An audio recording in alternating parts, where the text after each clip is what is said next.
betrothed. And that was in part to protect the woman, because obviously, biologically, the man has less investment in sex than the woman does, and it was to ensure that a seducer wouldn't have sex with a string of women and just leave them.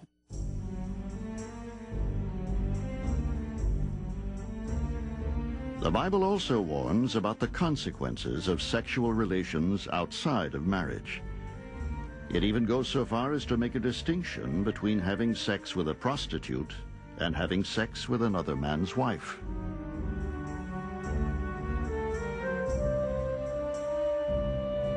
Preserve you from the wife of another, from the smooth tongue of the adulteress.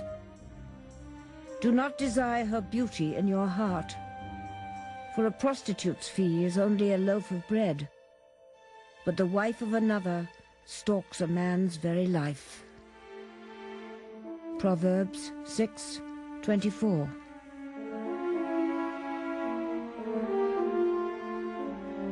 The idea of limiting sexuality to marriage has a lot to do with the transmission of property from one generation to the next. So a man needed to be sure that his wife was pregnant with his child and not with someone else's child. So the regulations forbidding adultery are very powerful. And both the male and the female are guilty in the same way. The terrible punishment for those caught in adultery was death by stoning.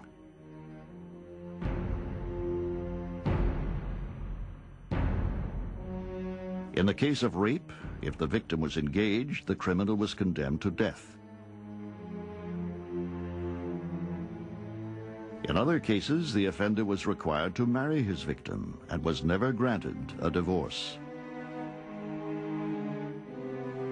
Since a woman was a valuable possession in the ancient world, rape was considered a crime against the woman's father or husband.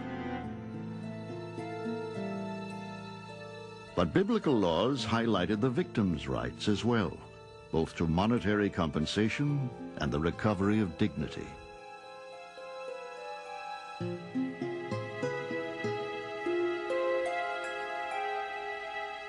The fact that the Bible is a sacred text today in Judaism and Christianity somehow makes us think that the people that lived in biblical times were more God-fearing, more moral, or something like that.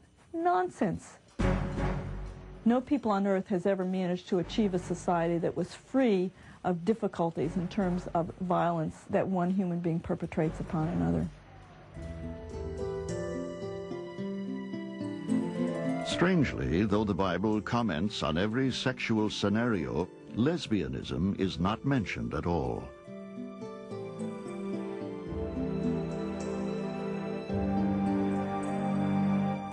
But there were some sexual practices which were especially forbidden.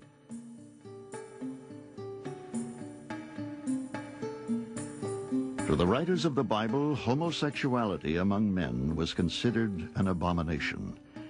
Like adultery, it was to be punished by death.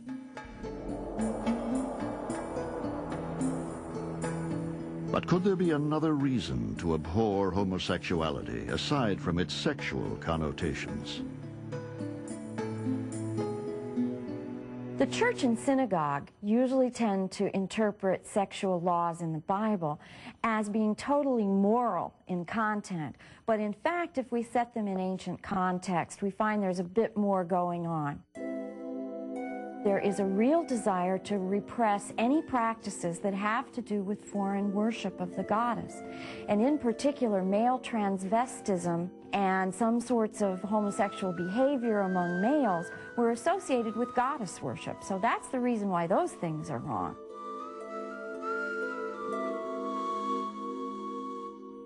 Perhaps no story has been used more to condemn homosexuality than the biblical account of Sodom and Gomorrah. In fact, the term sodomy originates from the legendary town of Sodom. Sodom and Gomorrah are considered evil by God and are marked for destruction. But mercifully he sends two angels disguised as men to warn Lot, the nephew of the patriarch Abraham. Lot gives the angels shelter for the night. It is then that the horror begins.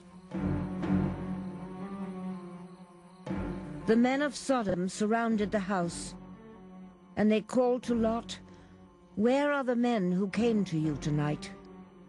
Bring them out to us, so that we may know them." Genesis 19:5. The people converge upon the house and say, you know, send out your guests. We want to sodomize them. We want to know them, which is biblical for, or connotes they want to have sex with them. Rather than surrender his guests to the wild mob bent on rape, Lot tries to calm them by making an offer that seems horrendous. "I beg you, my brothers, do not act so wickedly.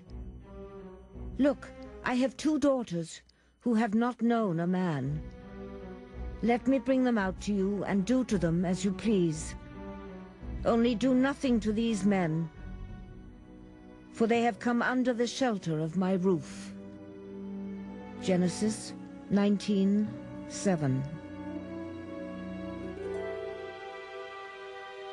Lot's willingness to sacrifice his daughters, essentially, to this mob seems to me a terrible perversion of what is a good trait, and that is the classic Middle Eastern trait of hospitality. If someone comes under your roof, you protect them by any means.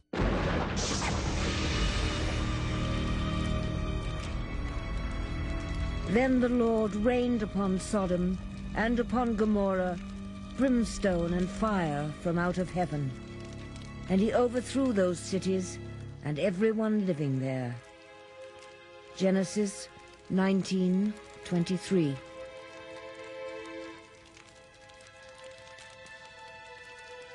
Lot's story doesn't end there. It leads to another sin, incest.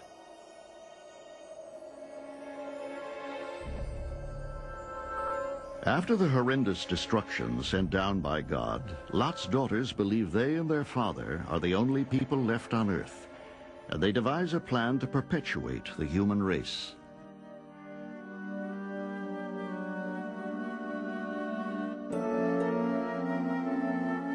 "Come, let us make our father drink wine, and we will lie with him." Genesis 19:31. From the women's point of view in the Hebrew Bible, they are eager to bear children. They will do whatever it takes. If it's Lot's daughters thinking they're the last people on earth and realizing that if they want to have children, they have to sleep with their father, they'll get him drunk and